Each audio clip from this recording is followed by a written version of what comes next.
PPPC government on Thursday approved $3.8 billion to support a one-off grant to severed sugar workers and out-of-crop support for persons in the sugar sector.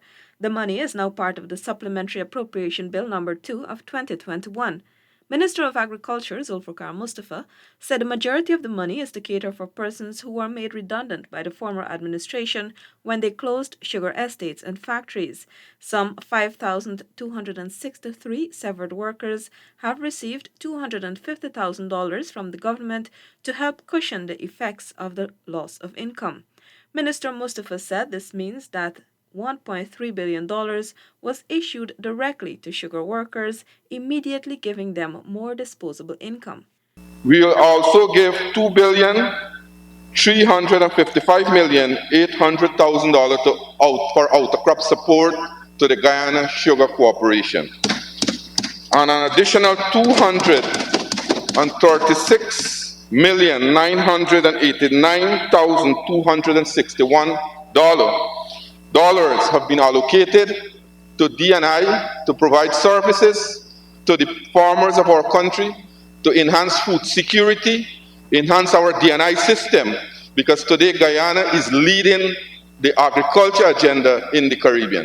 Monies have also been procured to cover the purchase of fuel, lubricants, pensions, and essential parts and materials for the underserviced sugar factories. When we took over last year, GuySuCo was in need of critical support, both capital and in the field, because a number of, as I said, the capacity of GuySuCo at that time was just around 40%.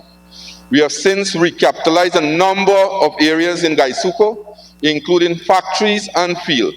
And as it stands today, we are over 50% of that work, and that will continue over the years to ensure that we bring GuySuCo to break-even point and eventually bring it to profitability. Minister Mustafa noted that the government recognizes the importance of GuySuCo being the single largest employer in the country and the economic benefits it brings to the country. One of the first decisions the PPP took upon returning to government was to reopen the shuttered estates and factories, thus breathing life into communities that became depressed after their closure. However, Wales Sugar Estate remains closed due to the factory being defunct, resulting from poor management. With the reopening of the estates, 1,200 persons were able to return to work.